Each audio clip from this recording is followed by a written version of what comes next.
fucking time, Dirk. Does it work? Did it work? Looks like it. Looks like it works. Yes. All right. By the way, guys. Yeah. No, King Wumpa. Wolf. Oh, Dirk's here. Hey, Dirk. Dirk's here. Oh, finally. Hey, everybody. Welcome to the 4,862nd edition of Push to Talk. It is 1:01 p.m. U.S. Eastern Time, and we are here on Saturday, the 22nd of July. And it's crazy, because we have everybody almost here. So we have Rendus, we have Dawn, we have Dirk, Soth, and McLeod. Everybody. Hello. By the way, I want to give the giant shout out to McLeod because he's obviously been hosting the stream the last couple weeks while I was on vacay and doing some other stuff. Mm-hmm. And in that time, he set up an amazing system for Push to Talk. We don't even have to put video on the screen anymore. It just magically appears. We don't even have to push to talk. We never. It's like I've been doing this for a little while and know how to do some stuff. He's got the Come on, don't magic make things stuff. up. What's that, Rendus? I'm horrendous now. Okay. No, that was No. Let's okay. see. My apologies. I'm glad. Look at that. We have to do something with this resub bullshit thing. Hey, I told you Bard goes to my day. Why is that right in the middle of the screen? It's right in the middle of. It's right in the middle of the. It's not right in the middle of the screen. It's in some odd place. It's in some odd place because someone put it in an odd place because they thought it was perfectly fine, and it's not. That wants to be up top in that blue space. No, Dirk. It needs to move down just a little bit and a little bit more to the right. None. Down to the right, down to the left. I guess we could kind of move it a little bit, but the thing is, down to the right. It's doing a piss poor job of obliterating Soth. just right across his face. That's what it should be. When when I was in that screen position, it was my face was splittering, and I really didn't like it. Really kind of hated it. I guess technically we could actually move it. Hey, Bargos. Yeah. Yes, he's actually here for the show for once. Hey, I was here the other week when you weren't, Dirk. Well, technically we have our soundboard bard with us today. Oh shit! I completely forgot Discord had a soundboard until you said that. Yeah. Oh, now you've done it. Yeah. Now you fucking done it. No, I just I dropped in. I brought the stream up so I can see chat and then advert. Because So we're having a blast. Not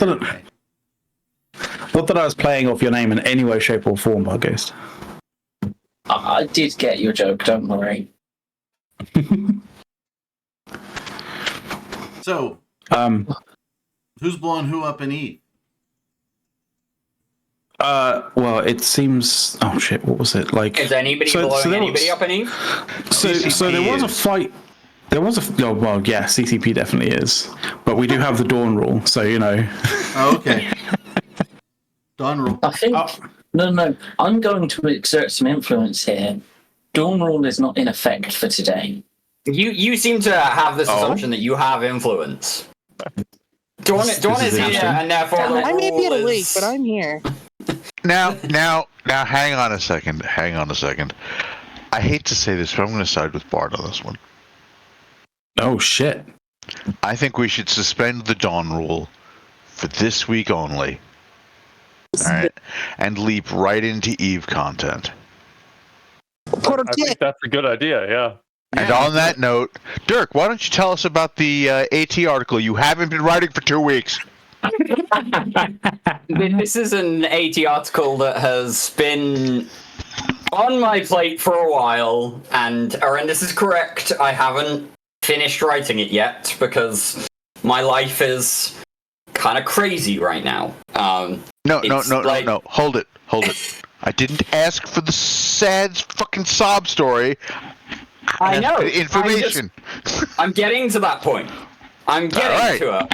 I'm just explaining why the article has not materialized at this point.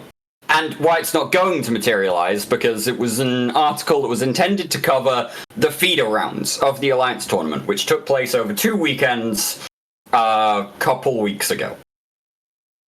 And I was going to cover who made it through, who didn't, what were some of the great matches, what is going on with the AT this year as well, because there were some noticeable changes to the AT format.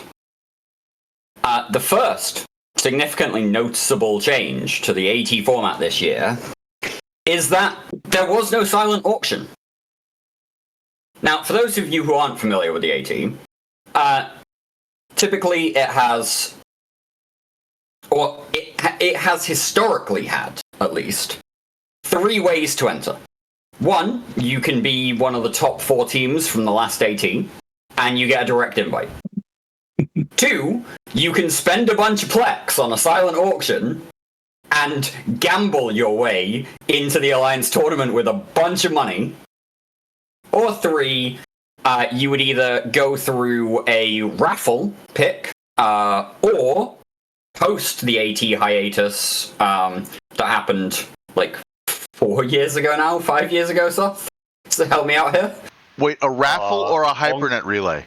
Long time. It was an actual raffle, because this was before the hypernet relay even existed. Raffles back there. It was an actual raffle, but now you would go through what's called the feeder rounds, which is fight your way to the top of a crab bucket of teams competing for a certain number of slots in the tournament. The feeder rounds were, I think, the invention of CCP Logbro for AT 16, and they're a bunch of fun because you get to see teams doing a bunch of stupid shit, and you get to see some teams doing some stuff that actually kind of works with the AT. And lo and behold, the teams who make it through are the teams who do something that kind of works with the AT. A thought on that, Horrendous. All right. Since the AT is obviously a tournament, right? Yes. Would the feeder rounds in effect represent the regular season before the tournament? They are in effect a tournament before the tournament. Yes. That is what they do. So basically what you're saying is Exhibit came and put a tournament in your tournament because you like tournaments. Yes, precisely. Tournament in your tournament for more tournaments in your tournament. What happened this year, though, is CCP made a bold decision to slightly increase the cost of entry. Every team, apart from the 4 direct invites, has to play a small amount of plex. It has been 2,500 plex in the last few years. This year they upped it to 3,000. And they got rid of the silent auction. Nobody could use their money to buy in anymore. Hold on, so the 3,000... The 3,000 was just to get into the feeders, right? The 3,000 is to sign up to the tournament. I believe if you failed out of the feeders, you get it refunded. Okay. Because you didn't make it to the actual tournament in your tournament. But yeah, so they slightly upped the buy-in price. Well, I think I understand why, but we'll come back to that on a different topic. So killed the silent auction. So like they slightly upped the Plex buy-in to account for at least some of the fact that they weren't taking all of the Plex out of the silent auction anymore. So I'm going to use an analogy, and it might be a complete butchering because I'm not actually a fan of football, but they basically did the World Cup group stages. Kind of ish, but not in group stages. Narrow stuff down before don't get stuff tournament. Right, so Soth is going to get very excited about group stages in a minute, but I'm going to carry on talking about what's gone on with the actual AT so far. So every team had to play through the feeders apart from the 4 direct invites, and this resulted in, let's say, a couple of upsets. For example, Pandemic Legion, a very, very storied AT team, did not make it out of the feeder rounds. In fact, they lost 2 matches in the feeder rounds and were eliminated very quickly. Which, to be fair, is not a new development, right? Pandemic Legion hasn't been doing very well in tournaments these last years. No, this is true, but equally, Pandemic Legion has historically been buying in and then failing to do well in the actual tournament, rather than failing out before they even got to the tournament. Well, so this is just saving them money. Yeah. This is absolutely saving PL some money here. But, point is... Because now they don't have PL, to buy those expensive tournament ships that they don't have any of. Fairly storied name. They had to fight their way through. Other teams that had to fight their way through include Templis Calcif. Ooh, Very storied name. You would expect them to be able to fight through. They have the capability to do so. So I mean, they did so easily. So I was about to say, exactly. either this is where it's which went as expected, or Dirk's going to go, and just like Massive PL, upset. they failed out. I don't know. A lot of these are to be expected, right? Exodus are a team that have a lot of tournament history. They went through without really struggling. Laserhawks, a team with a lot of tournament experience, they went through without really struggling. Rote Capel went through without really struggling. So, but the fact of the matter is that these teams had to fight it out, and were it not for the luck of the marbles, because CCP seeded the feeder rounds with a marble run of the 51 teams that had entered into the Alliance tournament this year. Were it not for the luck of the marbles, some of these teams could have been up against each other and had to fight 4 or even 5 matches to get out, because the feeder rounds this year were a mess in terms of actually the way they were. That raises a question though. Who did PL fight? Did they fight one of these other good teams? Pandemic Legion fought White Flag, who are it's a known newly team group out of. it's a new team, yeah. Groups. So a group named White Flag won. A group named White Flag won against Pandemic Legion Easily. and then a group named Boundary Experts, which are a team that have existed for the last couple of years, were originally formed by Radikos, but he's now off on another team because he likes to make new memes every year. But they're a good team. But a team called Boundary Experts. Note that if you boundary in the Alliance tournament, you blow up. They beat PL. Who are also known to boundary a lot. So Well, yes. Right. No, Soft. Clearly, these guys are better are experts, so they don't boundary. They know how to get right up to the boundary without crossing it. No. PL is known to boundary a lot. Well, yeah. yeah, but like if you're an experts. expert at boundaries, then you know precisely where those boundaries actually lie, rather than have a rough estimate idea and then go over it and be like, oh shit, and blow up. Yeah, so PL lost What'd be really what you good would is call if PL straight lost sets. because they actually had ships do boundary violations in that fight.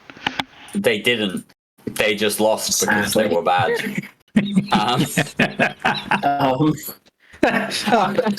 you know what? Hard truth. And so here I get into some of the surprises of the feeder rounds. The actual upsets, yeah.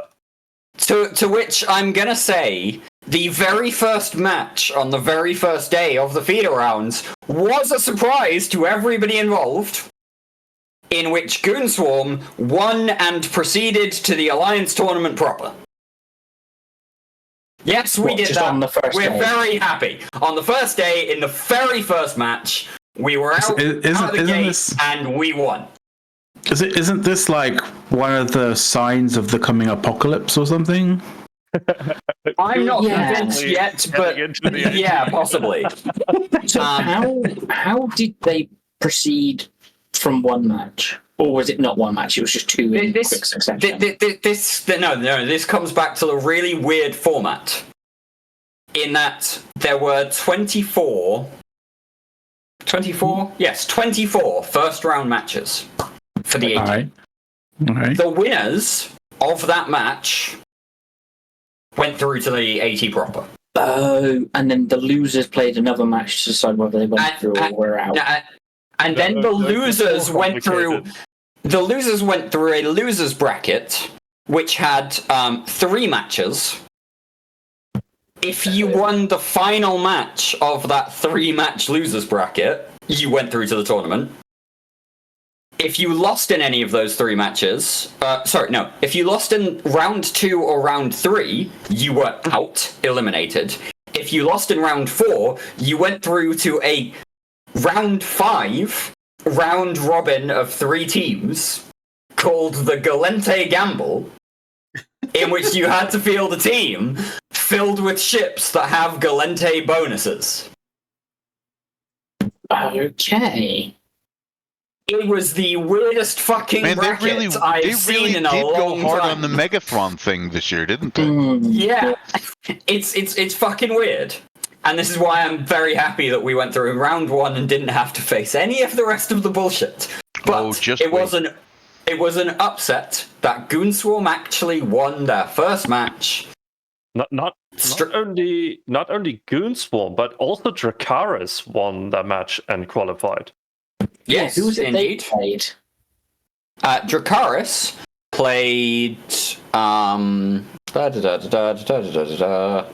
have a look at the bracket.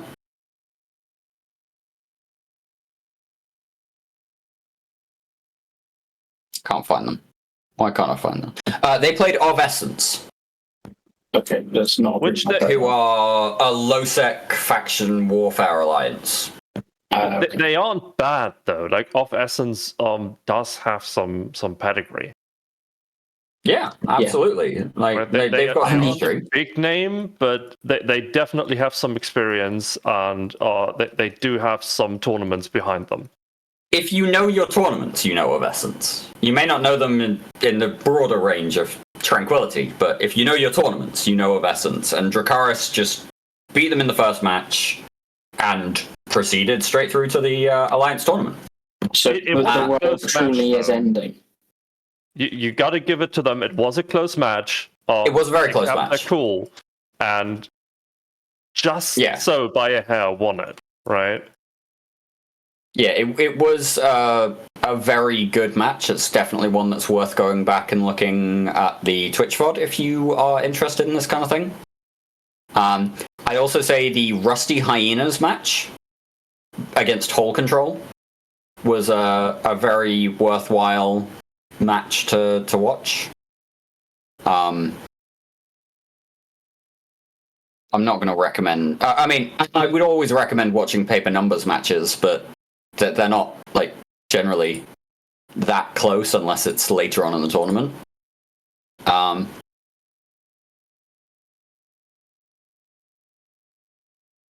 There was one especially on the last day that was very much worth watching, and I can't remember which one it was now. But anyway, so this was the article that I was going to write for Horrendous, and then got very busy with life, and it went on the back burner. So now that I've talked about the article, Soth, do you want to talk about group stages and tournaments? Because there was a mention of that, and how this was kind of a group stage, but not a group stage. And, oh dear lord, like, I don't know why I'm asking you this, but do you want to talk about group stages and tournaments for a minute? Right. So there are basically 3 ways of doing group stages in a tournament. The first one is just a round robin. Means every team plays every other team in its own group, right? And it just goes around in the group, and then the team with the most points like continues to the next stage. That's pretty easy. And then you have Swiss. In Swiss, every team gets awarded a certain amount of points depending on how they win, right? So in E, for example, you could buy the points they scored during a match. The third one is GSL. GSL is weird, and you better ask Jintan because it has something to do with like it's a modified round robin, if I remember correctly. Where every team doesn't play every other team, but it depends on who wins and who loses. That makes sense. Yeah, that's pretty much it.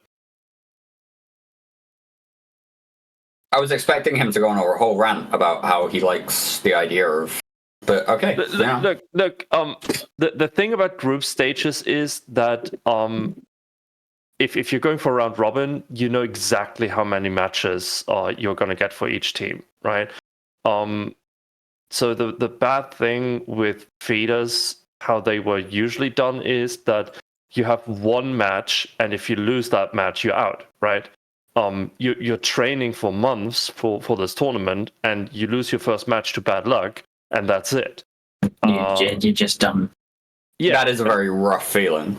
And that's I think that feels kind of bad to kick a team out because they had bad luck, or they just had a bad opponent, right? If your first match is against the winner of the last tournament, like, what are you supposed to do? Yeah, you literally hit a brick wall and that's it. Like, yeah, bye-bye. You're supposed to win. Duh. The thing with groups is, opposed to double elimination, you can have multiple groups and you can have them playing in succession so that the teams playing have more time between each match, right? That way you don't end up with at the start of the tournament you are playing the first match of the day and maybe nearly the last match. And then at the end of the tournament, you have like 5 matches within like 1.5 hours, right? You don't have that in groups because you can just have Group A, then Group B, then Group C, and then you start from the beginning again. Yeah. Okay, So- but couldn't you also achieve something similar by just having more time between matches? Yes, but with the amount of matches you usually have, it is hard to fit that time in. Right, but Right. you're talking about, like, first match of the tournament might also be the last match of the tournament. If you're down to that few matches, just pad the fucking runtime. Yeah, but if you have like a best of 3 for the what do you call it? The semifinals, and then a best of 5 for the finals, and you put enough time in between to have like an hour for bans and everything, you are looking at 8 hours of streaming, right? And nobody wants that. Nobody wants that, yeah. And on top of that, you kind of need to fit the whole tournament into like 2 to 3 weekends, right? If you do more than that, who's gonna block more than 3 weekends in a year for a silly online base game, right? I will say though, Soth, somebody ran some numbers for the actual Alliance tournament schedule. On the last day, there is apparently potentially a team that could be playing up to 11 matches. Yeah, I read that. 11 matches in a window of 6 hours, 6.5 hours. Let's That's a match every half hour, basically. let's just say I'm happy that I'm not involved in that. Keeping that on time. That's gonna be rough. Yet, I gotta say yet, because I mean, Zealous might decide at any point that he's gonna get ill again. Resume doing that. Yeah. You mean he might become overzealous? Ooh, that one. That was a bad one, Mac. But yeah, Not wrong. That one's a pretty rough timeline for the fourth day. And I know so I should probably say dates for the upcoming Alliance tournament. It is the second and third weekends in August. All 4 days, the 12th, the 13th, the 19th, and the 20th. It starts streaming on CCP's Twitch channel at 1500 on each day. And possibly a little bit earlier than 1500, possibly like quarter to 3. You know, 14:45 Eve time. These are Eve times. And yeah, if you're interested in watching a bunch of teams slug each other in the face for space points, hey, tune in. There's always explosions, and it's always fun. And you can tune in to see the unmitigated excitement of little red boxes and little blue boxes moving around the screen incomprehensibly. Hey, don't forget the odd Titan Doomsday when someone boundary violates Horrendous, okay? Yeah, we don't do still that use anymore. Doomsdays? Damn it! No. It's an automatic system.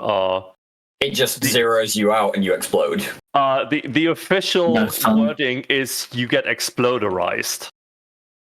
Yes, that is the word that is used. Explode. Also, Yep. for anybody who's interested in watching Goonswarm's first match in the Alliance tournament, we are on at 1600 on the first day, that's August 12th, against A Band Apart. So that'll be an interesting matchup.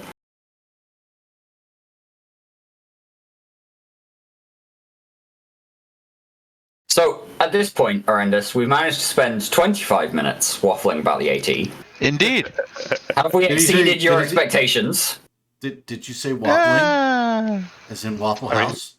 I mean, we could keep going on.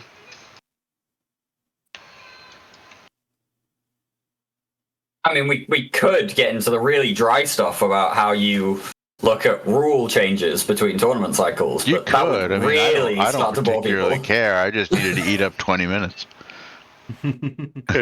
Sorry, I had to go. And what was that you were saying, Horrendous? Something about 20 minutes?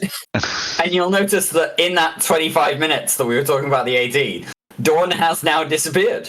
Yes, so she can't give her bit of news for the day. That's a shame. It's just so Such funny. a It's like terrible situation.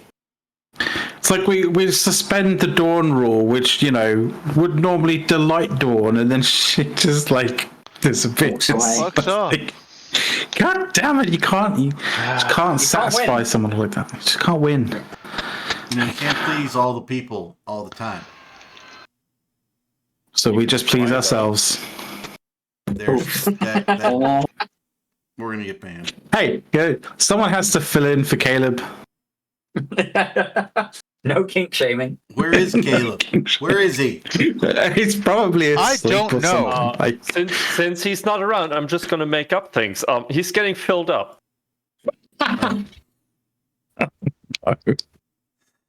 There's so much wrong with this group of friends. Where to begin? Hey, look, you're the one that collected us into this motley crew. into this.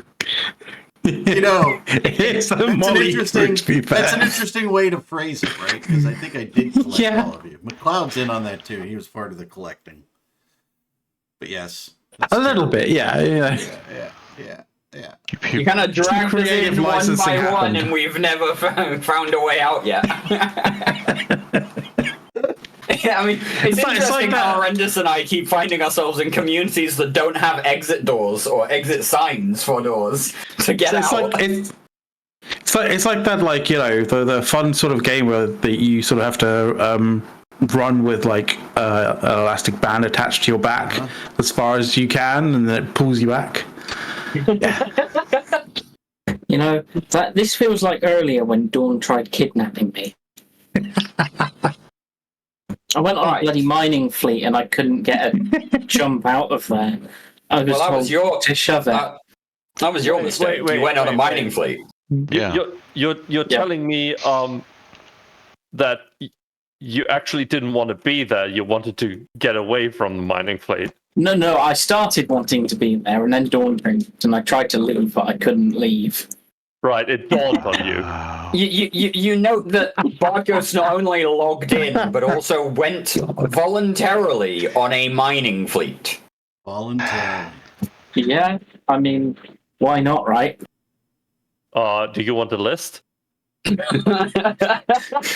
Wow. No. So many directions to go. I am gonna now that I've satisfied Orendus's request for us to waffle on about tournaments for a bit. I am going to go back to Twitch chat and something that we would have covered in the first 20 minutes if we'd had the Dawn rule, but we didn't. And I would like to ask real quickly, Dirk, like, is the article that you're writing up going to ever be published with regards to that? It's no longer going to be written because now I've said it verbally. Oh, okay, fair enough. I'm just. Are you gonna go back to Twitch chat so that you can hone in on Barbenheimer? I'm going to resign the article that's only half written to my drafts folder, which is not unreasonably empty at this point. It's got a lot of shit that I just never finished over the years. And yes, I'm going to go back to Barbenheimer because I haven't seen Barbie, but I did go to see Oppenheimer yesterday. Okay. Have you seen the AI mashup of Barbie and Oppenheimer though? Okay, I might have to drop this into Twitch chat for other people to see as well. There's one better than that, Mac. Somebody took each of the trailers and did them in each other's styles. Oh, that's kind of cool. I never thought watching a trailer about atomic bombings could be so entertaining. Oh, Jesus. And that could, to be fair, that could be... Somebody clip that. Somebody clip it, Jesus Christ. And I never thought... That should be the tagline, though. Barbie should be so depressing. I just want to point out that number one son just left a little bit ago here to go with his friends to go watch Barbie before they watch Oppenheimer. That's the way you should. Yeah, this is the thing. Like, and people have been wondering about this. Like, what order should you see it? Do you see Barbie then Oppenheimer, or Oppenheimer and then Barbie? And some people have been kind of saying you should do Oppenheimer then Barbie, so to end on a high. No, it's not end on the high. It's that Oppenheimer goes for 3 hours, right? It is a long film, and it is a drama. So, well, I mean, it's a biopic, so. Well, you will have to pay attention, right? It's not as lighthearted. Yeah. So, I would say go Oppenheimer first. So you're still fully there. So you got the stamina for the attention span that it requires. Yes. Yeah. And then afterwards you see Barbie for a palate cleanser, right? Yeah. I will say, you see, I originally grab your pink, whatchamacallit, like Margot. Yeah, I've got this guy Sothrasil. He wants to talk. So I did originally agree. Oppenheimer doesn't feel like it's 3 hours. It does not feel like it's a 3 hour film. Which tells you how good it is. Yeah. It's fantastic. Yeah. I mean, the only other movie where I didn't feel like it was 3 hours was Schindler's List. Yeah. I mean, then again, like that whole film rests on Cillian, like basically on Cillian's face, essentially. Cillian. Like, he is a fantastic actor. But no, he's a fantastic actor. It's not just him. I mean, I get, yeah, it's not just him, but like, it's if it really not, if it's it, not. if it as much wasn't as the him, I don't trailer think is it would be very as good. focused on it. Like it's an ensemble cast, and the ensemble is very solid in terms of like it. It really is worth the watch. Yeah. I'm going to be seeing it again in like 2 weeks, and I'm looking forward to seeing it again. It's that good. Definitely helping the cinema, the cinema industry right now. Yeah, did you see that earlier, or was it posted somewhere, or was it just that I've had it pop up on my timeline? But Barbie has done 150 million in the opening weekend. Oppenheimer's done 75 million. And basically, most people are now going. Okay, yeah, 2 words. Two I words. mean, Margot Robbie. Oh, Hold up. Well, Margot Robbie and like, respective audience, right? No, you've got to give Ryan Gosling credit for giving hang on a second, people with though. a different persuasion. Hang on a second, something to though, look okay? at too. Just hang on a second, though. Because here's Bard talking about on the opening weekend. It's Saturday afternoon in the eastern U.S. Yeah. I mean, if we're The talking fucking matinees haven't ended here yet.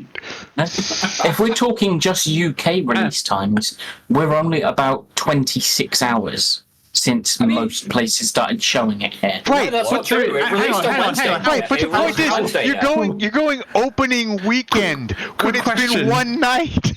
Quick question. Well, how long is Barbie? Opening How long is starts Barbie Wednesday. as a film? How long is Barbie? I'm just checking. So you could run Barbie 3 times when Oppenheimer only runs twice. It's 114 minutes. 154 minutes. 114. Yeah, yes, 114 minutes, an hour 54. It's like just shy of 2 hours. Oppenheimer is a solid 3. 3 hour. It's 181, which is So yeah, you can run Barbie 3 times on Oppenheimer's twice. So a ticket for Oppenheimer is not going to cost a third more than Barbie. Like I'm also going to say, like, if you take a look at like the Barbie prospective audience, exactly right. There's a lot more people that will be potentially looking to watch Barbie. You're not going to take 8-year-old kids to go see Oppenheimer. No, why not? What you will get is should, but you won't. They need to understand the world, okay? That's right. Also, I gotta ask here. So in Germany, new movies in the cinema start on Thursdays. Is they that start not Wednesday, the case in? Well, yeah, pre-release showings are on Wednesdays and actual release on Thursdays. It depends on the film. In the UK. It like depends on the film. Some films will release on a Monday. Some films will release on a Thursday or a Friday. Friday releases are generally pretty more popular here. More popular, more common. Yeah. Running into the weekend. But in the UK, both Barbie and Oppenheimer released on Wednesday. No. Yeah. Yesterday. Oppenheimer definitely released on Wednesday. No, I could be wrong about Barbie. Until yesterday. There might have been select cinemas that did early showings. I had a local cinema that was doing showings from Wednesday, 11 a.m. Full showings. Mine wasn't doing any until yesterday. Odd. I mean, it may be the cinema. Yeah. That could be. If you're not expecting us to be a bit geeky about this, then you can, But yeah, clearly are going to. Welcome to Twisted Talk. Welcome to Ebert edition. Yep. 20. No, it was 21st of July, Dirk. So there might have been pre-release showings or some shit.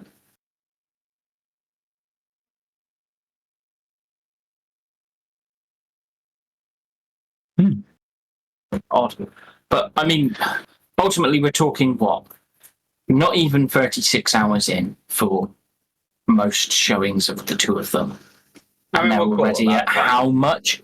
At how much fucking money? Right? Like, the summary of the.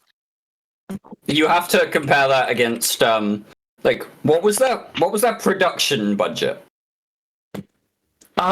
Jesus. Well, Barbie's probably going to be a bit less than Oppenheimer, to be fair. Oppenheimer apparently cost $100 million to produce. I got to point this out here. Both Oppenheimer and Barbie were doing most of the effects, like we're doing actual physical realistic practical effects, right? Yeah. Both of them relied on having actual physical sets. So I doubt there's a big difference in cost. Yes, but Barbie didn't have to build an actual nuclear bomb. I mean, weirdly, yeah. This is Christopher Nolan. Yeah. It is Christopher Nolan, and somehow Barbie spent $45 million more. Yes, except that Nolan also got them to match the movie's budget for the marketing. Yes. Right, okay. Although I would not be shocked if Barbie's marketing was still more. I don't know. Because they say on average that marketing is the same as the production budget. Often, if you look at 100 mil. Apparently it was 100 mil. If you look at it, it's just a big pissing contest because Nolan decided to go with Universal instead of Warner Brothers at this time. Yeah, but that's what it was all about, and Warner Brothers decided to put it on the same day to try and. Well, Warner's been doing that. Warner's been doing that with basically everything since the end of the Dark Knight trilogy that Nolan put out. Sure. Yeah, the thing is here, because he's basically betrayed them. They've gone, well, we're putting a film on the same day to compete. No, they've done that for every one of his films since the end of the Dark Knight trilogy. Have they? Yes. Yeah. Okay, I didn't realize that. Okay. But I mean, in this case, it obviously looks a bit more cynical. But that's not backfired. That's been damn good advertising for both sides, right? Well, it didn't have this time around for sure. Effect, right? Yeah, it didn't crush Oppenheimer. It just made everybody go, "Oh, let's pay attention to cinema again." After the last 3 years of, well, do we really want to go to the cinema when there's all of this illness going on, and then, oh my god, it's more superhero films. This is like a breath of fresh air in the cinema industry. Sorry, just to get back to what I was saying, Derek. That's what the epitome of the tweet I was talking about was it's not that people don't want to go cinema anymore. It's that people are sick and fed up of the last decade of repetitive shite. Suddenly you get Barbie and Oppenheimer come out, and they're not cinematic universes, but they're not spin-offs, they're not whatever else action, superhero, Transformers crap you want. They're properly done films by directors that actually enjoy what they're doing. And they're kind of like new concepts as well. Yeah, in that using sense. It's not concepts. It's not new concepts in the sense of this is a brand new sci-fi universe or whatever. It's just it's new in terms of the fact that this sort of story hasn't been told before. You know, right. It's novel in that I'm going to push back a little. Old enough techniques that have been push back used. a little on the superhero fatigue thing. I don't think it's superhero fatigue. I don't think it's the shared universe thing. I think it's the formulaicness. Right. I mean, there's formulaicness, but then there's also the kind of like not everybody wants to watch every single one, right? Like for a while there, okay, the Marvel quote formula was working really well, but you can only do the same thing so many times before your directors and your screenwriters aren't so much getting to do things as having to do things, and it shows. But But like, there's also the other. There's also the other aspect of like, you know, oh, maybe I prefer watching the Thor, like, you know, the Thor films, for example, and not really that into any of the others. Do I really feel like I need to watch all of the others so I actually get some, so I can understand when, you know, certain things happen in the Thor film that like ties all the other films together? And it's like, oh, if I haven't watched those, then I don't understand. Yeah, and if I haven't watched them, I don't understand what the fuck's going on with these, you know, sudden interjections. It gets weird. It gets to a point where it's too complicated. It's like fucking homework. It's a bit too much. I mean, I just want to point out Futility 101's comment. He's very genius. I would like to point out that Oppenheimer absolutely did bomb. I think but it did bomb. But I think Futility 101 deserves a clap. Hold on, because I'm in a dogfight in War Thunder. Hang on. Bring it in. Damn it. There we go. There we go. By the way, I know you've been talking about movies, right? Let's see, where were we at on the time here? 1:47. Okay, so we're almost halfway. I just want to ask you guys, have any of you seen because it's July, okay, and that's when Hallmark releases all its ornaments. Have you seen No, I have not seen the sun so far, Eric, on July. No, it hasn't happened in the UK yet. And that's a lie. Have you seen the video of the new Star Wars ornament from Hallmark? Oh god! Oh god, yeah, because it's getting towards July, to August, and you know, in August, Eric starts prepping for it's sold out, baby. Christmas. It's sold out. No, it's already what is it? Sold Jesus Christ! Out. Okay. What is it? It is. It's a Christmas bauble. No, it's Han Solo going down into the carbonite chamber and coming out in carbon freeze. Oh, I thought you were going to say something else there for a minute, Eric. No, it is cool as shit. It's so a bauble. No. Han Solo going down where? Yeah, well, you know.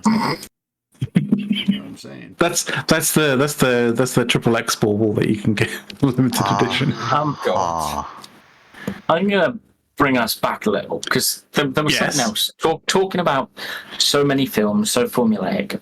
I'd also add they've shot themselves in the foot in the same aspect with the TV shows on their streaming service, but then doubly shot themselves in the foot because then everyone's realised, well, if Disney's bringing every Marvel film to streaming just a month or two delayed, I won't go cinema. Yeah, well, if I've already got to have this streaming service to watch the shows to understand the films, I might as well not go cinema and just use the streaming service to watch the films a little bit delayed. Totally true. Yeah. The thing is, though, we talked about how all of the superhero movies are super formulaic now, and it's not just Marvel, right? Yep. But we already had a superhero movie that broke off of this, and they didn't learn their lessons from it, and that was Logan. Logan was incredible. Logan was so good. Really good. Yeah. So if you guys, I really enjoyed it. It was bloody as hell. Like Jesus Christ. Like I mean, it was raw. But it was raw, yeah, and it was in the interest of fairness, the Batman wasn't terribly formulaic either. Nope. No, I gotta be honest, I haven't seen. I actually really enjoyed the Batman. That for me was like a surprise enjoyment. I watched it not necessarily expecting that it would be a good film in its own right. I expected it to be another Batman film. You know, I didn't expect it to have the sort of same impact that Batman Begins had, but it does. Yeah, no, it's a good film. It's solid. You know, You saying and the other thing as well reminded me of a video the other day. I do want to just kind of bite back a little bit on the streaming service aspect of the commentary there as well, because some of the streaming services are doing unique movies, or I don't want to say unique movies, but different movies that are really good. Like the Extraction series, they've done 2 of them with what's his face who played Thor, Hemsworth.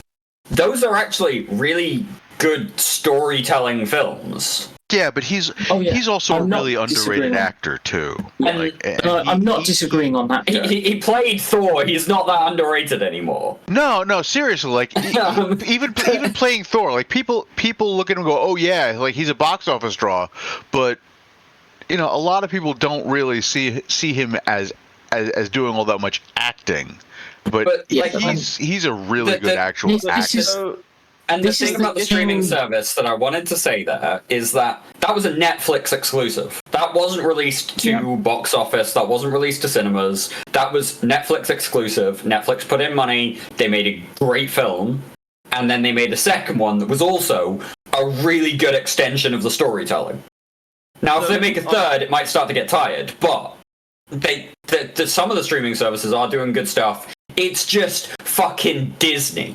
And Universal or whatever. That was what my main jab was Disney's made it so convoluted to follow MCU now that you've got to watch all the films, you got to watch all the shows to actually get a grasp on it. Despite what people will say of, oh, you don't have to watch the shows. Yeah, okay, have fun having not watched Miss Marvel, WandaVision, and now Secret Invasion when the Marvels comes out in 3 months, because you've got 2 characters there that you don't know where their powers came from. Fucking right, but you got to follow all of this to get that idea to watch the I'm films. willing to bet if you're already bought into Disney Plus, but it won't explain properly. It's going to be it's not going to have detail. Yeah. And it's going to be, well, if you want the detail, you got to go and watch this show. And okay, I would also I'm watching the show, I've got the streaming platform, and if I've got the streaming platform, I'm just going to watch the film now, and it releases there. Yeah. Yeah, exactly, right? It's not worth going to the cinema to see the film if you're going to need some context from somewhere else that you're already paying for that other thing. But I wouldn't pay Disney to have their streaming service. I wouldn't pay, CBS or Universal or whatever, like Paramount. Like, no, I'm not interested in this bullshit where I need to have 6 different services to see 5 TV shows that I want to watch. And then they actually take content off their own platform. All right, Disney is taking off a lot of the older movies from Disney Plus. Like, why am I paying for this shit if I get less the longer the service goes on, right? And I would like to take this take this moment, to, I think, express the feelings of everybody in the channel. Correct me if I'm wrong, but express our support for the currently striking writers and everybody else involved in the Actors Guilds and stuff, who are striking for better work conditions, better pay, everything else, because they are being shafted by these mega corporations. I 100% support the strike and Ron Perlman. Now, I would like to. More than one way to lose a house, motherfuckers. I would like to sort of circle this right back into Barbenheimer, in the sense that the AI kind of mashup trailer is interesting, and it's sort of like it's interesting and kind of humorous in its own sort of weird way, but obviously it's all AI, right? Like in terms of its for the most part in terms of its visuals and audio, right? Like, and that's nice, an interesting sort of thing to watch for a minute and a half, 2 minutes, whatever it is. But like, I don't think anybody could stand an hour and a half or 2 hours of that shit. But for some reason studios think that they'll be able to make some good shit out of AI. I don't think so. Oh my god! And right, You know what? I'm going to say this. I don't doubt that eventually these large sample learning processes, because they're not intelligent. They're not artificial intelligence at all. They are artificial stupidity. But I don't doubt that eventually they'll be able to produce decent works through sampling and proper filtering, but it's all going to be plagiarism. It's all going to be stealing other people's work and not crediting it. And that's the sort of shit that feeds into the bullshit fucking demands like that. Yeah, so you're going to show up for 1 day of work, we're going to digitally scan you, and then we get to use your likeness forever. Yeah, fuck Which that. will just kill acting as a profession entirely. What I would say, though, Rendis, is as good as it might get at writing, it's going to be exactly what we've just railed against in being formulaic constantly. It's not it's even using it's not even pre-done content. It's not even going to be formulaic. It's not even going to get that good because it won't have the quality control. Right, I don't mean formulaic in that way. I just mean it is going to be using the last decade and a half. It will be endlessly. It will be endlessly, recursively derivative. Yes, whereas you'll get stuff like with Nolan, like with others, right, who actually make original, thoughtful content. I believe the word you're looking for is art. Yes, art versus churning shite out for the sake of money. And now, before anybody gets me wrong here, all right, I like the MCU. Hell, I liked Love and Thunder. I think Love and Thunder is an amazing movie that does not get enough credit because people don't understand the core conceit of it. Sure. And the core conceit of it is you start off with Korg's narration, you finish off with Korg's narration. The whole movie is being told to you by Korg, and Korg is an idiot. Yeah, that's very true. That just didn't land well. Understanding that through that lens is okay. If that had been made more clear, I think the whole thing would have had a better reception, and it would have felt less formulaic because you're suddenly dealing with an unreliable narrator for your movie. It just needed those moments where it jumps out of the sort of like, into the sort of narrative sort of story arcing into just like a between him and who he's telling it to, just basically going, hey, wait, no, is that how that went? I'm fairly certain it wasn't how that went. It's like, yeah, shut up. Along with the story. Right at the end, right, where you could have just had a moment where it's like, hang on a second. So the guy whose motive is he's mourning his daughter is being fought by a dude who just created a legion of child soldiers?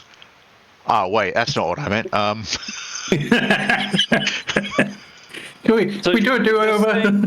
No. You're saying... We're 2 hours into this. Like, I got places to be. An unreliable narrator, right? Yeah. This brings me to a show I've been watching lately, which is The Terminal List on Amazon. That's on my list. Is it good? Is that The Terminal List or The Terminal List? It's The Terminal List. Oh, okay.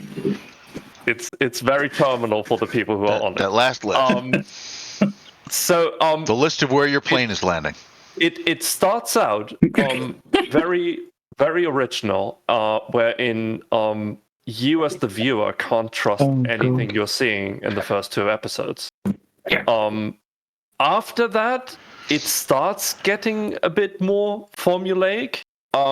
But I'm only in episode 5, so they could still turn it around. They might subvert that. They might subvert it. Yes.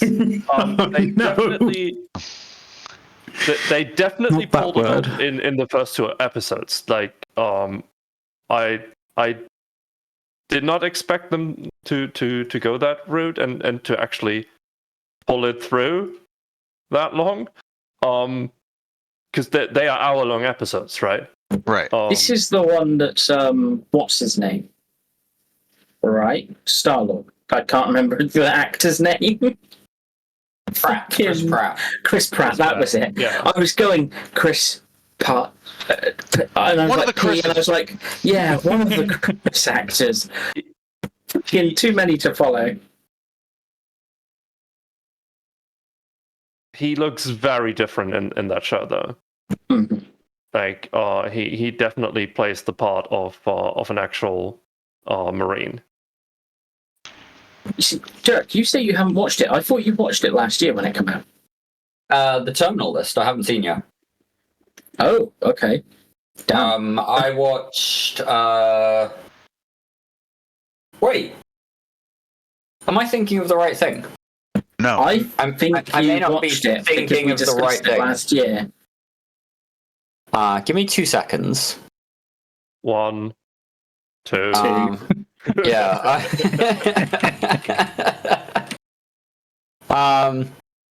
Oh yeah, no, I did watch this.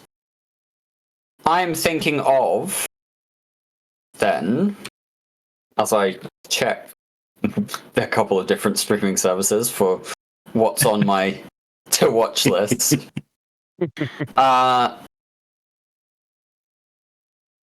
Yes, Rabbit. I think.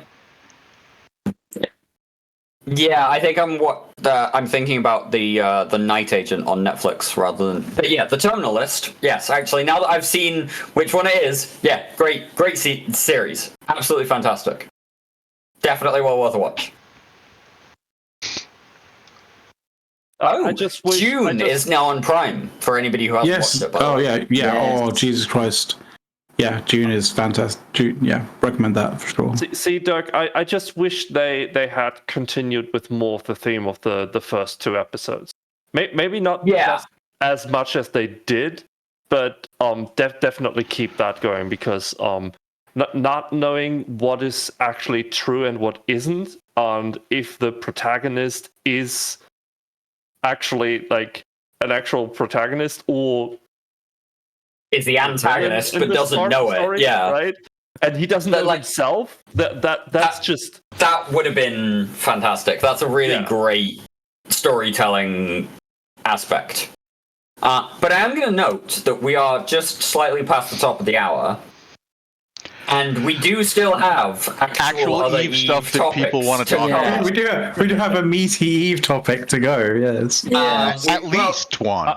We've got a that couple. Eve topic boils down to CCP does dumb stuff. So Well, no, we've got a couple of different topics this week. don't they all boil down to that? Not First off- always, but I mean, we don't have Caleb here to should rant, we- so Dirk's going to have to do double duty. Should we start off by talking about the new collector's edition and what's going on with that horrendous? Sure, and I have I have a good way to Wait, segue into I it. didn't even know about this. What's going on with this? I have This a is good new way to me. segue into it, Dirk. So, Dirk, why don't you tell us where all those extra Plex CCP just got people to give them a going? Oh. That's a fair point. Hadn't thought of that, had you? So we did talk about the Alliance tournament sign-up fee increasing slightly this year. CCP have taken on board some community feedback about the upcoming 20th anniversary collector's edition, which is currently Translation. live on limited run. Player whining. And yes, I'm actually call it that this time. Because Jesus fucking Christ, people, you know that you have to pay shipping and taxes. If you're suddenly bitching about one product charging it when everything else you buy does as well, you're whining. Well, see, actually, the thing is the that fact that you have to. most of It's not the us- fact that you most have of to us pay live it. in- It's the fact. It's the amount that you have to pay. Really. Why can't I just get this on my Amazon Prime delivered in like one day? I don't understand. I would like to point out that most You of know us what, live in civilized Eric, you countries joke, where but- taxes are included in the price. Because we're talking about CCP and not Amazon Game Studios. Well, Eric does make a point, because Amazon does actually do their own little branch thing for merch for games. Yeah, even if it's not their own. That would have been Oh, Sure, optimal way to do this.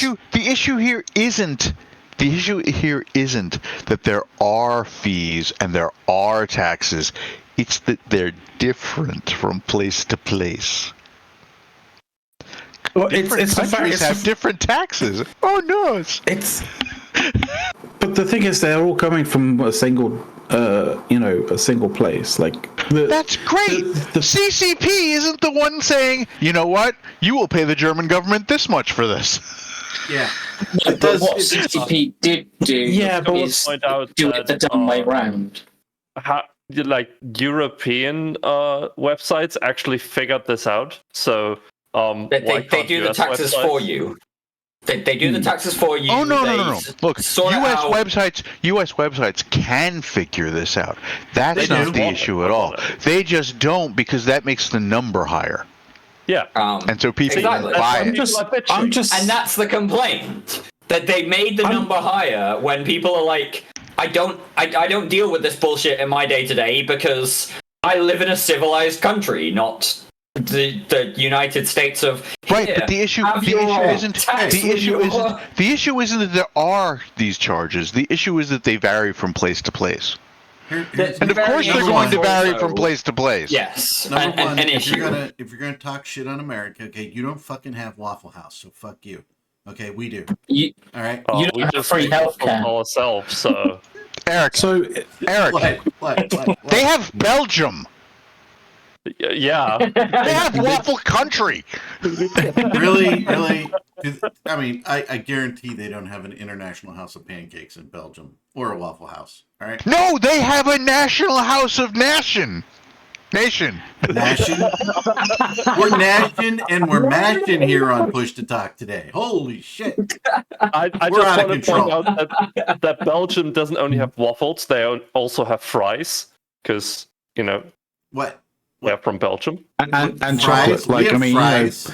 Belgian I do waffles, fries. Belgian chocolate. Like, And some come say on. beer, but I'm not going to let that count.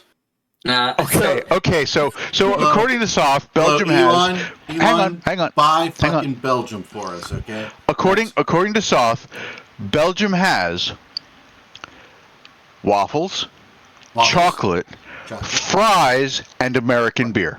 Fries and American beer. Well, I mean, no, It's definitely better than American beer. no, see, it's actually beer. I mean, to be fair, It's not they've water. got. All right, high-end American beer.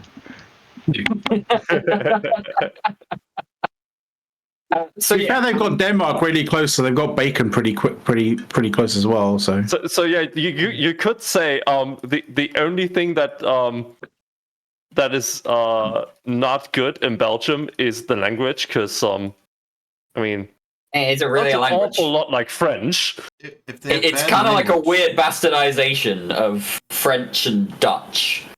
I thought you guys were going to be going like they're trending towards Americanisms fairly quickly with waffles and chocolate and beer and No, No. Americans stole that from that. No, Mac, don't you, okay, good. Mac, No, don't it's you the get other way it? around. It's the other way around. Other way around. Okay. Mac, don't you get it? They've got waffles and fries and beers and bad French. They're Canada. Oh shit! Right. Quick Oh. thing in Twitch chat. Pink Fat Rabbit says, "Can you even say that American beer is real beer?" No, you can't say that. You know you can't. Real beer. No, It's no. water with a little Hold bit of up, alcohol in it. hold up. American beer is real beer. There, I have proven you can say it. You shouldn't, but you can. Oh, that's a fat boy. Horrendous. But Horrendous. to answer I've got the to say- actual, Oh, go ahead. I've got to say, sadly, my soundboard doesn't currently have Blame Canada on it, because that would have been the optimal time. That's an oversight. You're gonna have to fix that. We might also get that striked. So Yes, that's my concern. It's possible. I didn't even hear it. That's how. Copy it's strike. named. Yeah, we don't have a thing that might get us copyright struck, so we're okay with not having the thing that might get us copyright flagged. But yeah, so to answer Arendis' question, the place that the Plex has gone to is giving Plex to anybody who has a certain amount of taxes in tiers. Just to circle back to the actual question that was answered. Yeah, I know. That's what I was like, oh my god. Just to get back to the actual topic. CCB are now giving people who buy the 20th anniversary edition limited thing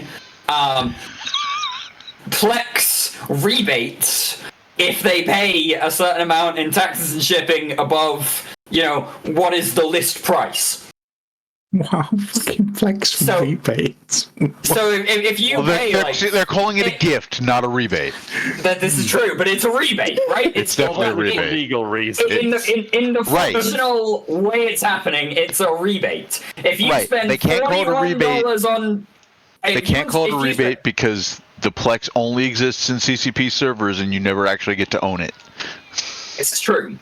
But yeah, if you spend like $41 in taxes to get your item, extra taxes, that is, like above the list price, then you get 1,000 Plex back. I think. I'd double check CCP's numbers on that. Let's see, 41? I think 41 is 1,000 Plex, yes. They use, yes. Yes. Yeah. 40 to 50 is 1,000 Plex. So if you pay $100 $100 in taxes, you get 2,000. Yeah. Wow. And that is a value of what, Horrendous, based on the current Eve store? It's not the value you paid in taxes. Let's put it that way. It's not. But by the way, this shouldn't end up becoming like some kind of game for people who are purchasing it to see how much taxes you can rack up. It's not like you're getting it for free. You're still paying it. This is why I had to say it is not the value you're paying in taxes. It's just a little bit of a kickback. You're still forking out. The real question is for Plex. The real question is this? Just so you guys know. Is this a kickback to try to make things easier for the players, which is, what CCP is framing it as, or is this a Jesus fucking Christ, please buy this goddamn thing. Nobody's ordering it. Probably. It could be a little bit of both. But yeah, a bit of column A, bit of column B. And also, to be fair, I'm fairly certain, and I know that I definitely was one of those people there kind of going, Jesus, you're selling this for how much? And it's not even coming with any Plex whatsoever? What the fuck? Like, yeah, guess what? Now it's coming with Plex. Now it's coming with Plex. The fact that, it might come with Plex. It might come with Plex. It comes with some amount of Plex, depending upon how much you have to pay to get the items. My only issue with that when it came with when we were talking about the box, right, was only on the basis of it said game not included. Like, which when you're paying that amount, yeah, fair enough, you're paying for a collector's edition box. You would think and a lot of maybe they might add a month of game time just to sort of get rid of the whole game not included kind of thing. That's still not the game is still not included even if you add game time. Well, good news, if you pay at least $20 in shipping and taxes, you get enough Plex for a month of game time. Yeah. To play the game that you may not want to play in the first place. The thing is, though, the whole thing about game not included, that's just, a legal way for them to, say this game is free to play. Yeah, it's also free to play. So, like, how would you include the game, right? It's on a DVD. It's people being silly, but they have to say it because otherwise people will be fucking. I mean, they're silly. already including a CD, so they're pretty much assuming you've got an optical drive. I mean, I'd 3D print a housing for a USB stick that's shaped like a boot. I do still have a computer that has an optical drive. And just call it a boot.ini, like USB installer. That would actually be pretty fucking funny. That would be hilarious. Now.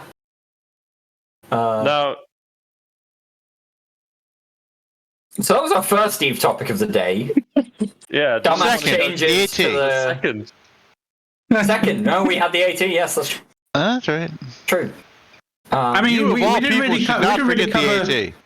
We didn't really cover some of the fuck ups in the AT with, for example, the issue that you couldn't actually use Thunderdome for a bit.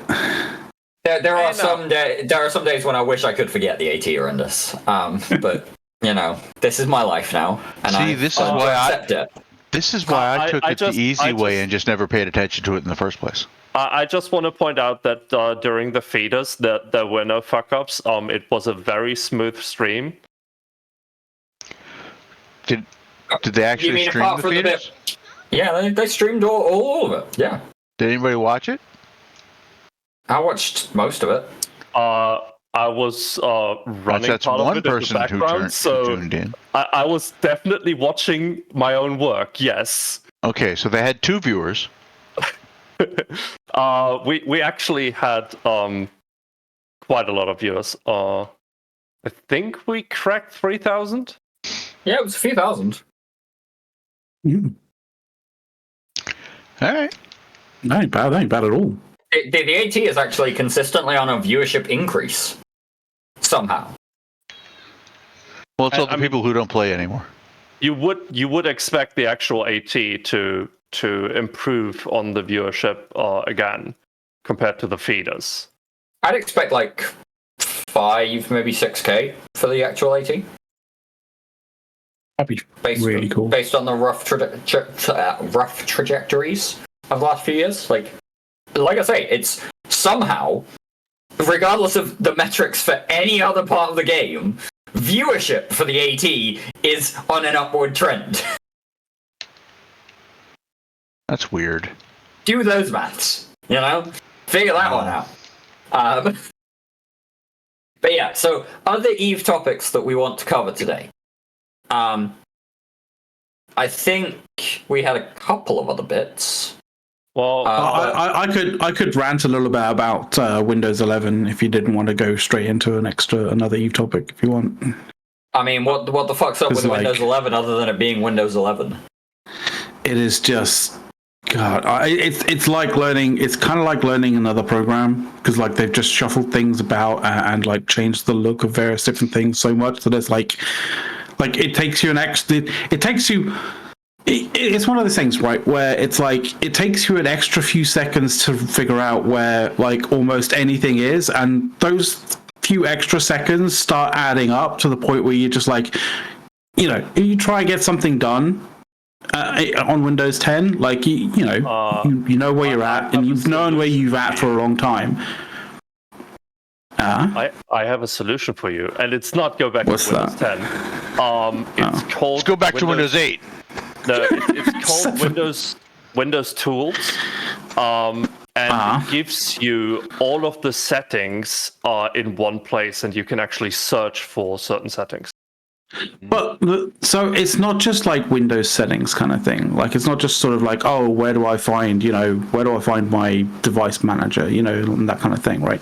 It's all it's things like, even like in the right click menus look like vastly different. It's so many different kind of levels.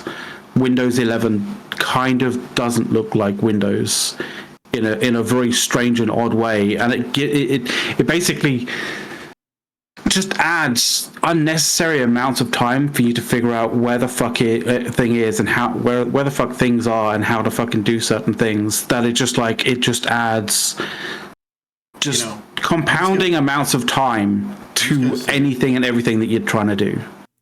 Windows 3.1. Okay. Just tell me. Fuck it. We're gonna go back to DOS. I'm gonna go back to the command prompt. DOS 6.2. Right, well, because you can't get 3.3 to work anymore. There's stuff like the I'm not saying the extract button being hidden. I'm gonna sit here. It's stuff like that, right? And like the copy paste cut and stuff like that becoming icons rather than what you're used to, sort of thing, right? And it's just all of these little things. I'm not saying that they've cut things away. It's just like they've fucking just decided to mess with your head. Well, that's because the new generation can't read; they can only understand pictures, so they gotta go, gotta move. No. Gotta change. But The new generation has to go. There you go. You heard it here first. well, actually, New generation, yeah. no, none of the Zoomers anymore. round them up, put them in, you know, whatever. Look. Look, Little Windows camps. normally I would be against that sort of thing, but Eric is a parent. We can take him as a subject matter expert.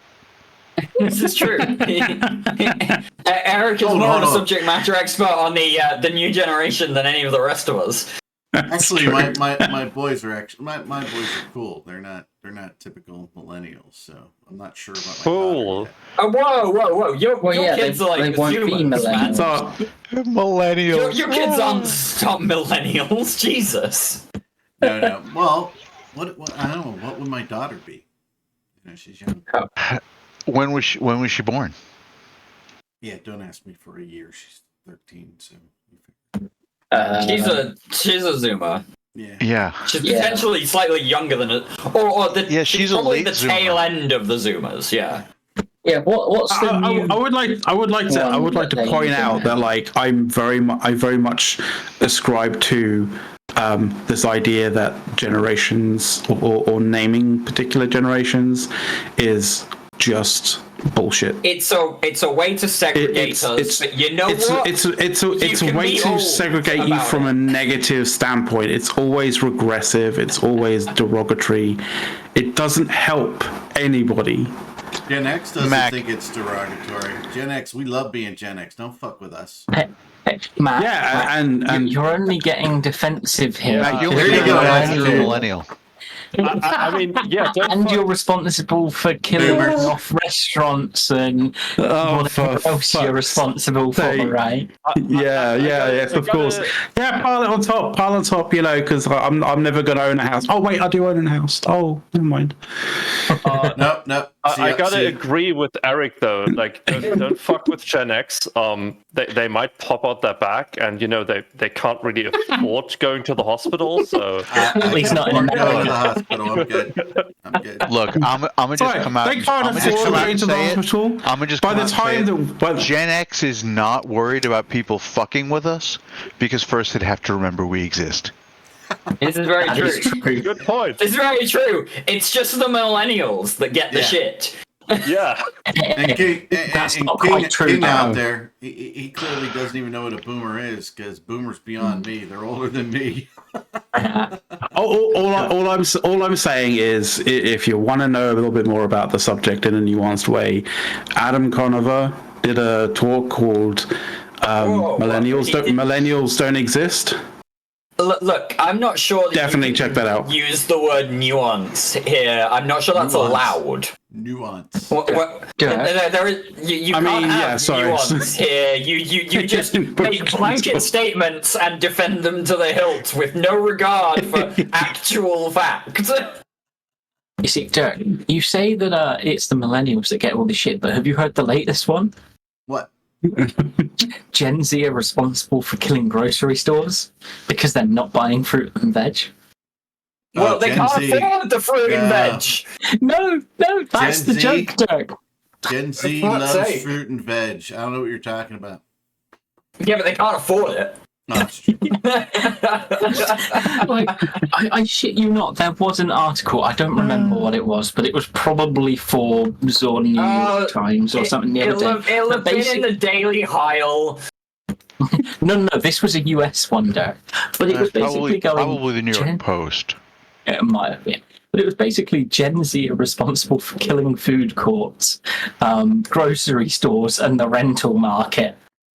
Well, hey, you know, And it maybe was just stop like, Jesus, the charging an rental arm. market, fucking hell. I mean, Because they if can't people afford stop to rent. charging it, if people stop charging an arm and a leg for this bullshit, maybe they wouldn't have issues. But no, people can't get together and just collectively decide that, you know, having a living wage is a good thing. You know, hey, put your prices up, put the wages up to go along with it. Shit works out. It still balances. But no, you have to be kept down. That's not the capitalist mentality, Dirk, and you know it. God, what have I started? So here we go. we've been on this rant. We've been on this tangent old people. for like It's just old people and people who feel old just shouting at the clouds at this point in time. I think we need to switch the topic to something less contentious. So let's. This was a segue so that I could find Eve topics I have. Yeah, let's talk about something less important. I gave you the segue. I did. I called Eric a subject matter expert. I just want to say you totally missed it. That we want to move on to less contentious topics. Like the CSM. Fuels you old farts. CSM or ESI? Which one are we going to do next? CSM or ESI? We've got two things. We could talk about the death of Eve Praisel, which will probably not take too long, but might spawn a tangent. I mean, there's tangents galore. There's tangents galore in that one. It will spawn a huge amount of tangents. We could talk about voter suppression. You've got this whole thing. The whole loss of voter agency? Yes, voter agency. That was the word I was looking for. With the CSM. So, you know what? I'm going to throw this to Arendis because he's had opinions on this. Arendis, what would you like to talk about first? CCP or DOE? ESI or CSM? Well, that applies to both. It does, doesn't it? It's like I've got a cornucopia here. All of these topics. Okay, all right. So CCP are making changes to the structure of the CSM. What are these changes? They have decided that because their development style is to pick something and focus on that for a while, and I'm not saying that's a bad idea. That just having a feedback focus group that is scattershot selected from all sorts of fields and different parts of the game doesn't necessarily meet their needs the best it can. So 2 members of the CSM. Alright, sounds like you're on board. Oh, 2 members. No, he's literally just he's stating a fact. Like 2 members of the CSM on the next CSM term will be selected by CCP as subject matter experts in the area they plan to focus on. Now, we don't know if they're going to tell us what that area is ahead of time. They haven't, been clear about that, but that's the plan. There's a caveat from to this, from statements that have been made, it seems the original intent was to continue the CSM at 10 members, but the CSM themselves managed to convince CCP that was a bad idea. So these 2 subject matter experts will now be members 11 and 12. They will be chosen from the people who place between 11 and 20 in the CSM voting. CCP says that this does not reduce voter agency at all because the voters still select 10 members. This is factually incorrect. This means that now the voters will select 10 out of 12 or 5/6 of the CSM, which means it reduces voter agency. So Arendis, are you saying that technically CCP hasn't gone full on no judges, but they're on their route, on the way there? No, I'm saying that technically, if you get what I'm saying, I know what you're saying, but what I'm saying is that we know for a fact that CCP's normal MO and the biggest weakness of the CSM is that the CSM is most effective when they're unanimous because CCP devs are human. They are just like everybody else. If they can find one voice that's validating them, they decide to ignore everybody else. So CCP is adding subject matter experts they will select to get their validation. It's not like players haven't done that themselves though. Like I'm not saying that like bubble wrapping something. Players have absolutely done that themselves. However, players are not the ones who have been saying, "Hey, listen, we need validation here." Yeah, the other thing as well is that like random players are not the people talking to these devs week in, week out, as CCP are making their changes and making designs and providing feedback, right? Right. So this is one of those things where, interestingly, CCP have decided that they want to, I wouldn't necessarily say rig the CSM in that way, but they've decided that they want more direct input on who should be providing feedback to them. Intentionally or not. Going the route of specific focus groups for specific topics. Intentionally or not, and I will give them the benefit of the doubt and say that it will not be intentional, but intentionally or not, because CCP are going to be the ones making the choices, there will become an element of, hey, did these people get in because CCP liked them? Did these people get in because they're more agreeable? That is and we can. So the other thing is like we can also, we can always like ask that kind of question of is this the slippery slope, right? But the other kind of thing is like, is it a slippery slope, or is CCP just basically formalizing something that they kind of do behind the scenes anyway, in terms of talking to subject matter experts about things that are coming up? In which case, it's actually, if anything, it's less cloak and daggery than what's going on at the moment. So technically, I see no reason to believe that they will not talk to the same people they've been talking to. Couple of things. The people that they've already been talking to outside of the CSM are not under NDA. And these people who will... They might be, though. They may be under NDA, they are not but they specifically are under NDA because of that. Yes. They may be under NDA for other reasons, but the NDA is not part of why CCP is talking to those people. Look, some CCPers like to go, hey, you are under NDA anyway, let me show you the stuff I've been working on and give me a bit of feedback, right? Some of them like doing that, and I don't think it's a bad thing. Yeah. Okay, but I have a really important question for you now, Soph. Yeah. Are you allowed to say that, or are you under NDA about that? I'm not. The NDA does not prohibit me from saying that. Okay. Are you sure? I can't tell you more, though. So I'm going to address this from a different angle.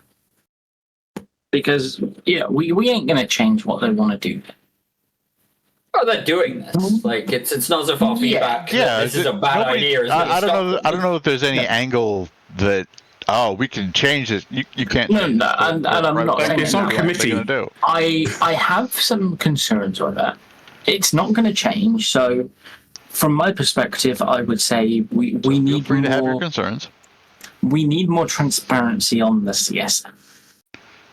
Right, because if they are going to pick their own representatives, we cannot have a continuation of the last few years where CSM summit notes are basically the CSM said this, the CSM said that.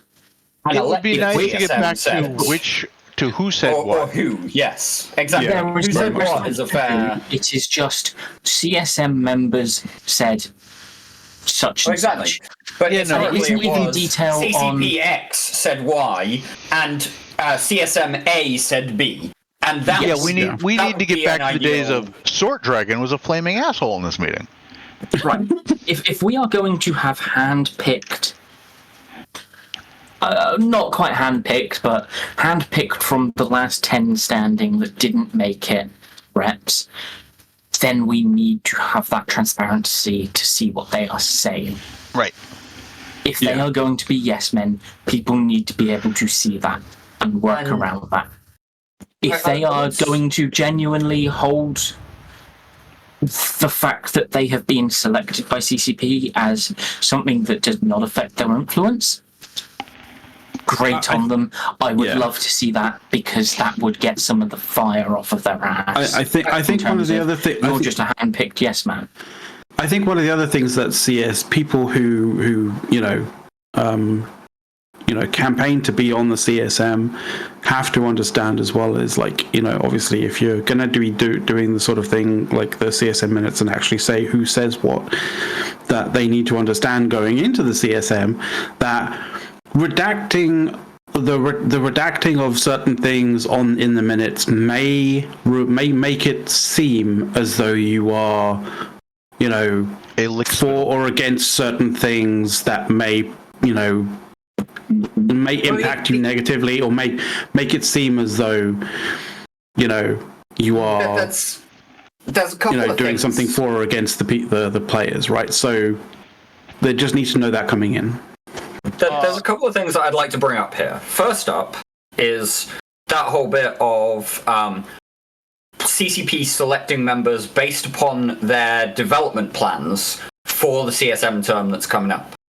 Not only does that, they're not telling us what the hell they're planning on developing for the next year, which is a question that keeps coming back up. Where the fuck's the roadmap? They might when the CSM season kicks off. We don't know. They may, but they haven't yet. They have not yet. That is very true. Even if they don't tell us directly, we can infer it from the members they will choose.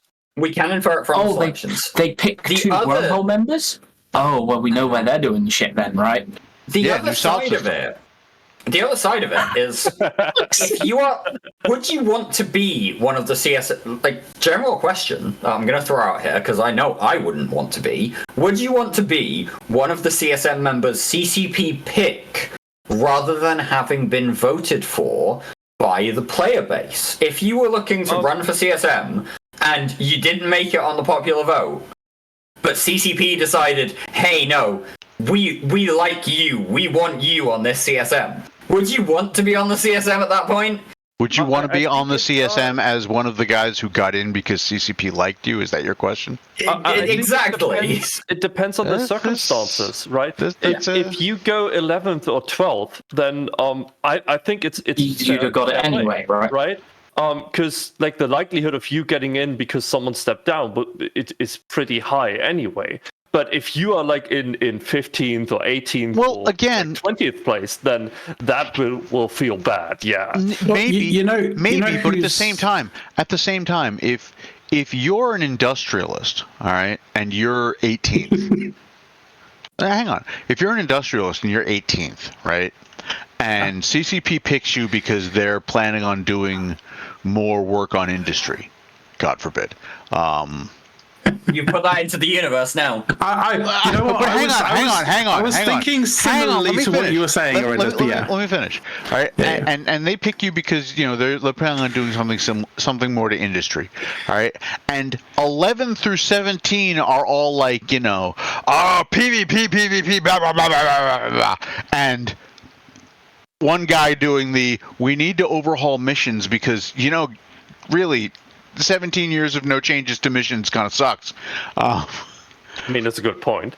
It is a good point, but at that point, if your options are, yes, I will serve on the CSM as an industrialist candidate, or I really don't want this, let me just leave it to Kenneth Feld. I'd want someone competent on there. Yeah. See, I was thinking similarly to you in that regard, but I was thinking with regards to third-party app development. Also, definitely a place where they could use some subject matter experts right now. Is this a segue? I will simply say this, because we might be closing out this segment, I think. I have considered putting my name in the hat on this matter as a subject matter expert, but I have decided against it. However, I would be curious to see how many people are actually going to sign up for the CSM season, building themselves as subject matter experts on what CCP's done wrong. Because we got a lot of them. I'm in. I'm in. I thought you were going to say on whatever CCP says the subject matter is, and my response there was going to be, I bet that will be why they don't say until No. Day, See, right? that would be cheap. That would be cheap. So Yeah. I think our course of action here is very clear. What we as Push to Talk have to do now, and it's that we all run for CSM, so we make it into the 11th to 20th spot. We will never be picked. Never. Yeah, they wouldn't put us in the room. I mean, they remember that I can't run with that. Why can't you run? I think I don't know if I can anymore, but I know at one point Falcon didn't quite like me. Well, and basically that's went Falcon. Don't play again. That's Falcon, and Falcon's not there anymore. Yeah. He was I think considering Falcon, yeah. Nobody liked him. Plenty of people like Falcon. Plenty of people did like him. Plenty of people did like him. He yeah. The interesting thing about some of your responses there was Max speaking into the universe the idea that CCP would ever spend a CSM term focusing on supporting third-party applications. Hey, we can all dream. We can all dream. That is beyond dreams. That is a fucking miracle. Hey, in some universe out there, Dirk, there is a CCP who is extremely efficient, extremely proficient in what they do, and listens intently to third-party app developers. Perhaps a day will come when CCP really focuses on third-party development and their ESI system. But it is not this day. This day, Dirk talks about ESI. Go. No, Eve Praisel is dead. Eve Praisel's dead?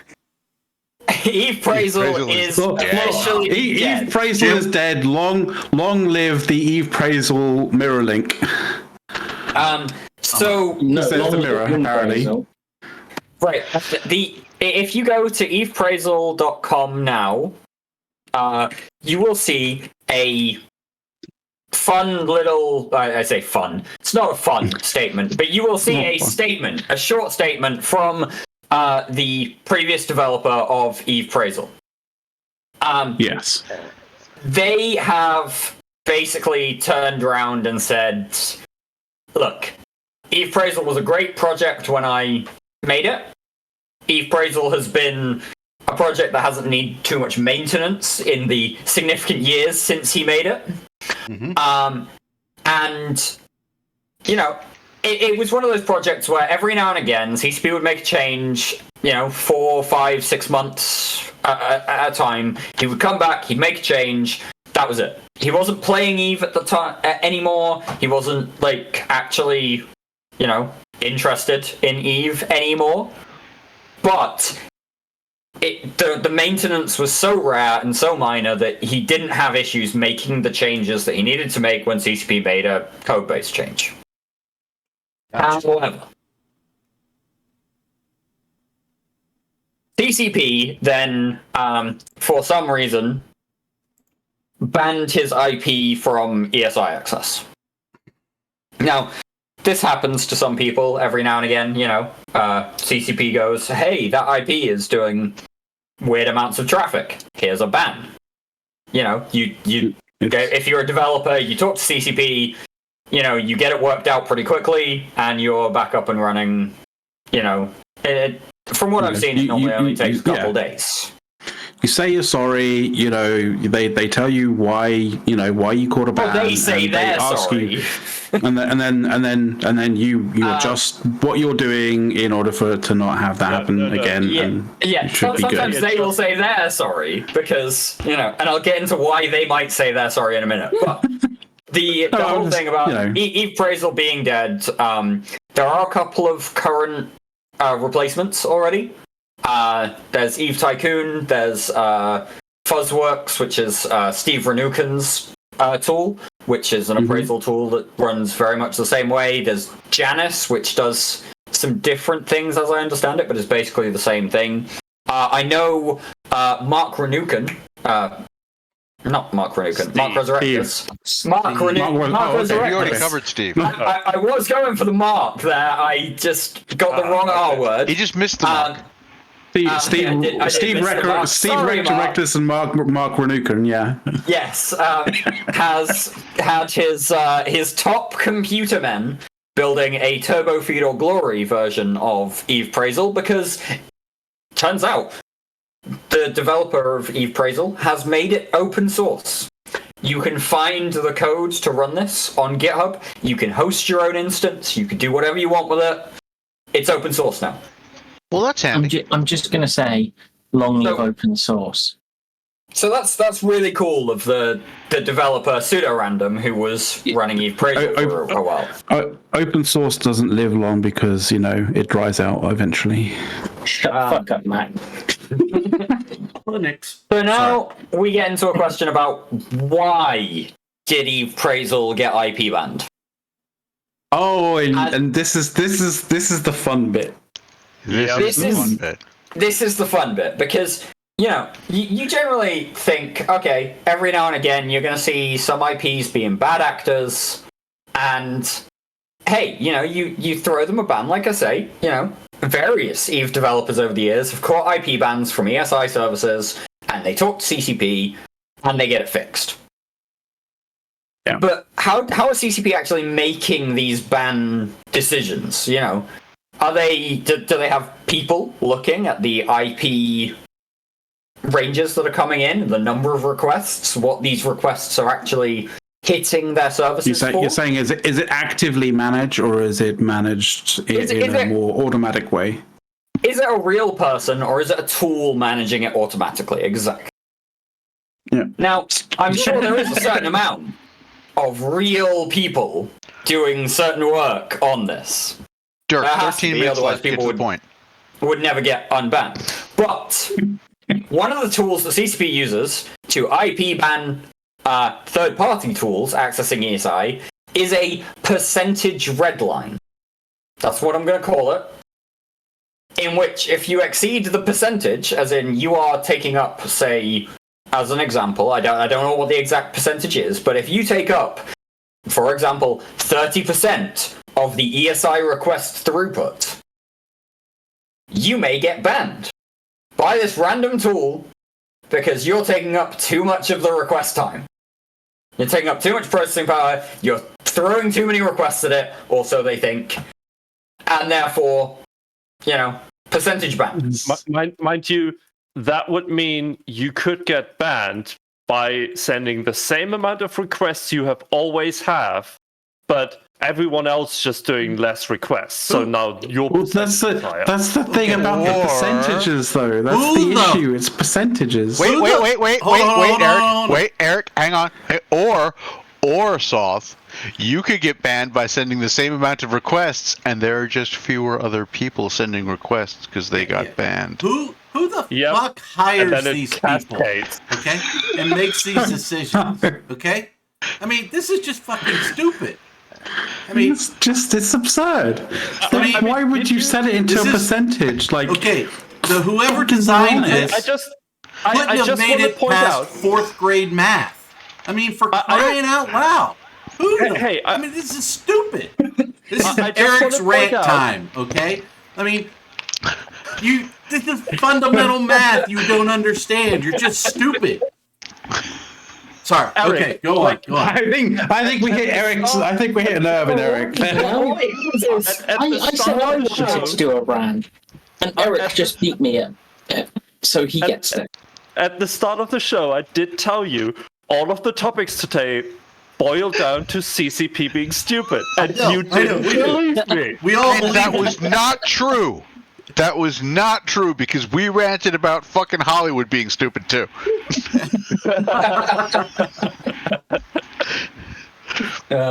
Anyway, so yes, absolutely. Hold on. Time out. Hey, there's only two things infinite in this world. It is the universe and human stupidity. Yeah. Well, Orsmo has it 100% accurate. It's percentage of capacity. It's not Yeah, but that's percentage of requests. Nobody I mean, hey, between 1 and 2, we only got 10 requests. You put 3 in, you're banned. I mean, come on, people. I would say that this is not information that comes direct from CCP. This is information that I've gleaned over a couple of years of talking to various third-party developers who've dealt with their IPs getting banned and having to talk to CCP to get them unbanned, and like why they were banned or why they weren't banned, or you know. And it does appear that there's this percentage threshold that if you exceed, you get banned. And not only if you get banned, the percentage threshold shifts and causes a cascade of bans to at least a couple of other services generally. It's that cascading ban that tells us it's a percentage threshold rather than a percentage of overall. Because we have seen other developers saying they got banned in the same time frame. Yeah. It's shortly after Eve Praisal went down, yeah. There were a few people that got hit after Eve Praisal went down, is my understanding, yes. But also, yeah. It's a weird thing, and I would say, Osmo, there are a number of people who make requests in the first minute after the cluster comes back up. There are a number of people who make requests every minute. That this is not one tool. Yeah, this is I get it. Multiple tools at this point. It's requests over time, and we all, I think, understand. But making it a percentage of total requests, just, I mean, this is why people shouldn't give them money. I mean, any company who doesn't have the brains to understand this, if this is true, and I'm assuming it is, right? I mean, crying out loud. I mean, this is what I've inferred from a couple of years of talking about this. Interns aren't this stupid in IT. I mean, for crying out loud. And this, of course, is before we even get into the rest of the ESI is barely a supported function anymore conversation. Right? I mean, Dirk, can you really say that with the Excel plugin? The Excel plugin, I don't believe, relies on ESI. That's not ESI. Nope. No, doesn't have endpoints. Nope. Doesn't. Brisk is saying it doesn't rely on percentages. Okay, so how does Brisk then explain the cascading bans from tool developers? Yeah, there's no other way. And then another gets banned, and then another gets banned. There doesn't seem to be any other way of being able to explain it. There is one other way of explaining it, Mac, which is that the internal tool just went haywire, which isn't any better. Which isn't any better, but it banned a bunch of people at the same time. Right. And it's done this multiple times, and they haven't fixed it. Is the end conclusion of that? Just as a point, because this is behavior that we keep seeing. It keeps happening. I mean, I can point to a number of ESI developers on the partners server that have talked about this multiple times over the last 2 years and have been impacted by it over the last 2 years. And if they're wrong and CCP is correct, then fair enough. But if CCP has something that is broken,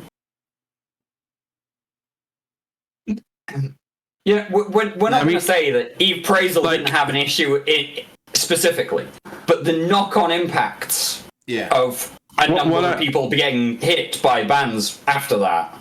In the same time. The fact that this is just the most visible thing because Eve Praisal is shut down following it rather than making a code change and eating the ban and just going, yeah, fine, let's change it. The fact that this is just the most visible thing that we're talking about doesn't mean that it hasn't happened before and isn't going to happen again.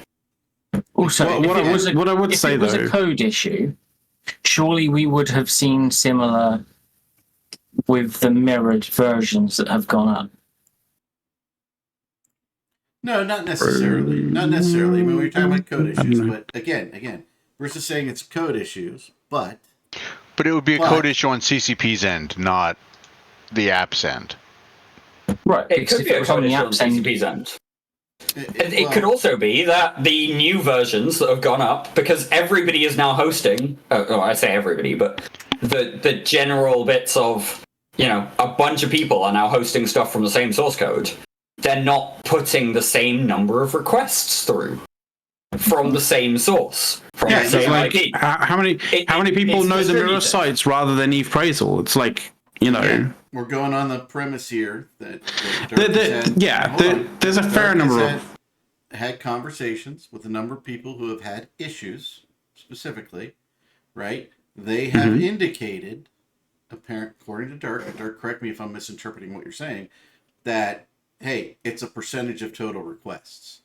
This is what it has seemed like from the conversations that I've had and seen and kind of just watched in Discords and stuff. It seems like this is the behavior, because the educated guess is that's the behavior. We are running on assumptions, yeah, for sure. I would say that, bearing in mind it's 4 minutes too.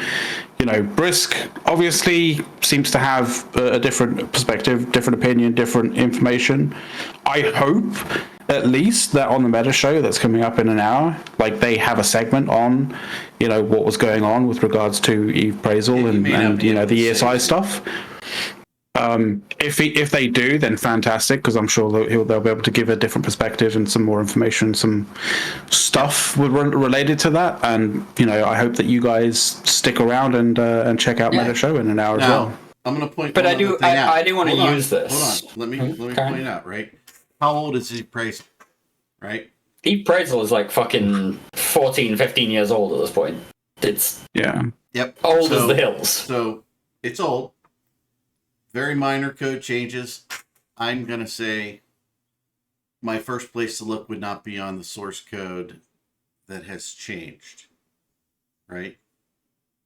And I mean, this kind of thing, I mentioned it a moment ago in terms of the fact that the Eve Praisal being shut down as a third-party tool is just a very, very visible situation. But anybody who's been looking at the ESI culture, the development of ESI, the maintenance of ESI, I had conversations as part of my role at INN with CCP Bartender, who was part of Team TechCo back in the day. This was 2017, Amsterdam. We did in-person interviews. He was super, super engaged. And my understanding is that Team TechCo was kind of quietly, if not dissolved, parted out to other teams, and there's no real ESI team supporting it. It's just devs throwing in their spare time when they have spare time. And so that bit where doesn't change, it's volume of use. It's the idea that CCP are not providing the same level of support to third-party developers that they have historically.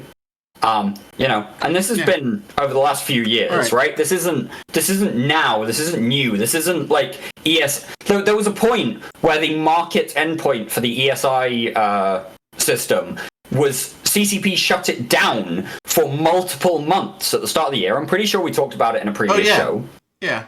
They shut it down for multiple months while they tried to figure out how to fix it, because there was something that somebody was doing that they didn't like. And they, instead of trying to fix it quickly and have a team who work on it and maintain it, they just shut down the endpoint and said, nobody can make requests against this endpoint for an unknown amount of time. CCP do this.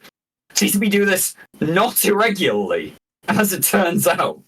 Yeah, and by the way, Brisk, we said all that ahead of time, and we're well aware of that. We're going on the supposition of Dirk's conversation with others. It seems this is based on percentage of total use, and Eve Praisal wouldn't have had an issue with years old source code that suddenly rears its head. That's just not how IT works in general. right? Yeah, it was very much, this was very much a straw that breaks the camel's back kind of thing. Like, clearly the guy was, 2/3 the way out the door when this happened. So like, More than This 2/3. pushed him over. He was Yeah. basically, he was completely out of the door, but the door was still open. And he was just kind of like leaning his hands back through every now and again. And it's no problem. And then, so when you leave, sometimes it's good to just kind of cut it off. I get this from the Eve Praisal developer side of things. I don't get it from the CCP side. Yeah. And what CCP are doing that... CCP are always welcome. These IP bans... These IP bans are not irregular. They happen pretty regularly. ESI devs deal with them all of the time. And CCP are still very much not supporting ESI just collectively anyway. Like, there are massive questions about how CCP wants to support people building third-party tools to support infrastructure in EVE. And if CCP don't want to answer those questions, they don't want to address ESI, that's on CCP, fair enough. Yeah. But just turning around and saying that, like, CCP did the same thing they always do, which is... right, fair enough. CCP did the same thing they always do, Brisk. Hey, the bottom line is... ESI still get shafted.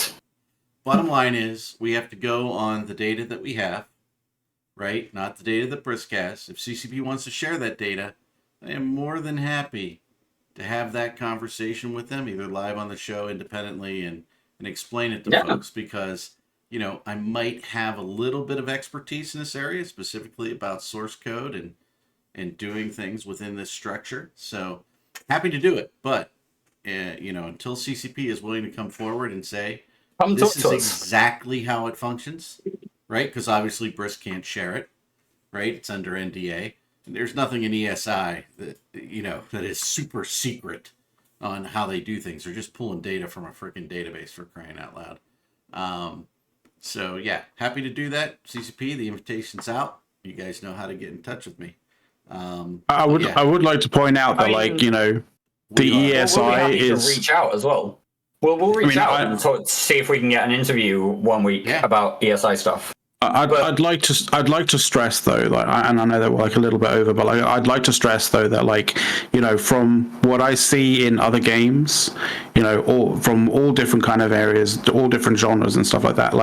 One of the things that really makes EVE different, and different in a very good kind of sense, is the amount of data that the community is allowed to play with and allowed to use and do things with. As much as sometimes we can say that as much as we can kind of say some of it may be the amount may be a little bit excessive, but the API, the ESI, for a game like this is it's such an amazing tool for the community. There are definitely other examples nowadays too. Because developers have just given up, right? Are you saying that you would be willing to throw your hat in the ring as a subject matter expert for CCP? On ESI and how, yeah, sure. But you know what? I'm not going to be that 12th, 13th, 14th man on the board. I'll give you my fucking cell number and you can call me CCP. Enough people call me when it's an emergency and shit's hitting the fan. So. And anyway, I think we kind of have to go. Yep, we do. Yes. I think we're going to forego the one last thing. Don't forget, in a little under an hour here, we have the Meta Show with Brisk and his team. And, that'll be amazing. Hey, CCP is always welcome. That's all I'm going to do. We are going to be out of here. Thank you, everybody. By the way, for those complaining about ads, use your free Amazon Prime if you've got it to subscribe to the channel. You get rid of those babies right away, or actually, throw some dollars our way if you can to, help make the channel better. We are certainly increasing all the shows on the channel. It's growing like crazy. LifeShifter and team are doing an excellent job at doing all that stuff. McLeod's doing an excellent job for us, so yeah. Alternatively, Alternatively, if you are really, truly offended by the ads and you don't want to do anything in the vein of what Eric is talking about, overthrow capitalism. Yep, overthrow it. That'd be great. All right, everybody. We are out of here. Say goodbye. Bye. Wait, we didn't do one last thing? No, we're not doing it. We're skipping it this week. We'll do it twice. We talk too much this week. Yeah. I blame you.